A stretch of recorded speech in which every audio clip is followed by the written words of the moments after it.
Brunei dikenal sebagai negara kecil yang kaya raya. Bebas pajak, rakyatnya hidup nyaman, dan punya salah satu raja terkaya di dunia.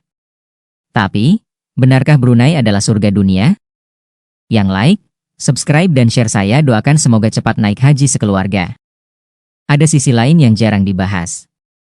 Tidak ada kehidupan malam, aturan yang super ketat, dan ekonomi yang bergantung 100% pada minyak. Bahkan, banyak warga Brunei yang lebih memilih pindah ke luar negeri. Hari ini, kita akan kupas tuntas sisi gelap Brunei yang jarang diketahui. Mulai dari ekonomi yang rawan runtuh, aturan yang membatasi kebebasan, sampai fakta bahwa negara ini justru mengalami krisis penduduk muda.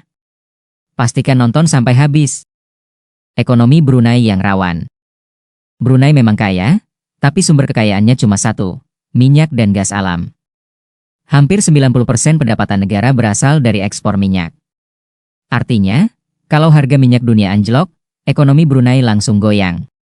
Yang lebih mengkhawatirkan, cadangan minyak Brunei diprediksi akan habis dalam 20-25 tahun ke depan. Kalau itu terjadi, negara ini bakal kehilangan sumber pendapatan utama. Sejak beberapa tahun terakhir, ekonomi Brunei justru stagnan.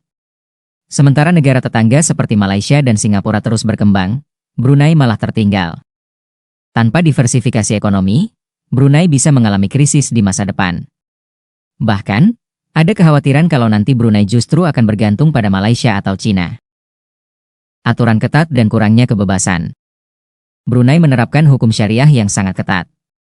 Alkohol dilarang, bioskop nyaris tidak ada, dan warga harus mengikuti aturan berpakaian yang konservatif. Bahkan, beberapa aturan ini juga berlaku untuk wisatawan. Misalnya, turis dilarang membawa alkohol ke dalam negara, dan ada larangan keras terhadap perilaku LGBT. Kebebasan pers juga sangat terbatas. Kritik terhadap pemerintah bisa berujung hukuman berat. Tidak ada media independen yang berani menentang kebijakan kerajaan. Banyak anak muda merasa terkekang dan akhirnya memilih pindah ke luar negeri, terutama ke Malaysia, Inggris, atau Australia. Krisis penduduk muda. Brunei mengalami fenomena brain drain, yaitu para pemuda berbakat memilih menetap di luar negeri. Alasannya? Kurangnya lapangan pekerjaan dan kurangnya kebebasan untuk berkembang. Banyak generasi muda Brunei merasa tidak punya masa depan di negara sendiri. Mereka sulit mencari pekerjaan di sektor non-minyak, sementara dunia hiburan dan startup hampir tidak berkembang di sana.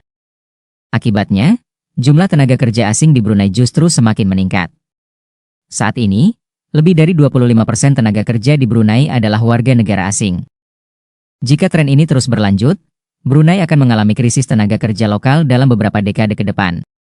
Ketimpangan kekayaan sultan dan rakyat. Brunei punya sultan terkaya di dunia. Hartanya mencapai lebih dari 28 miliar dolar. Koleksi mobil mewahnya lebih dari 7.000 unit, termasuk mobil-mobil langka yang tidak dimiliki siapapun. Tapi, di balik kemewahan itu, ada ketimpangan ekonomi yang besar. Tidak semua rakyat Brunei hidup makmur. Banyak yang bergantung pada pekerjaan di sektor publik dengan gaji standar. Sementara itu, peluang bisnis dan sektor swasta di Brunei sangat kecil. Tanpa inovasi dan industri baru, negara ini sulit berkembang di luar sektor minyak. Jika ekonomi terus stagnan, kesenjangan ini bisa semakin tajam. Jadi, apakah Brunei benar-benar surga dunia? Realitanya, negara ini punya banyak tantangan besar. Dari ekonomi yang bergantung pada minyak, aturan yang sangat ketat, hingga anak mudanya yang memilih pergi ke luar negeri. Brunei masih punya waktu untuk berubah. Jika mereka bisa mendiversifikasi ekonominya dan membuka lebih banyak peluang bagi rakyatnya, mungkin masa depannya akan lebih cerah. Tapi kalau tidak, bisa jadi, Brunei akan mengalami stagnasi yang berkepanjangan. Apa pendapat kamu tentang Brunei? Apakah negara ini masih bisa berkembang, atau justru akan makin tertinggal? Tulis di kolom komentar.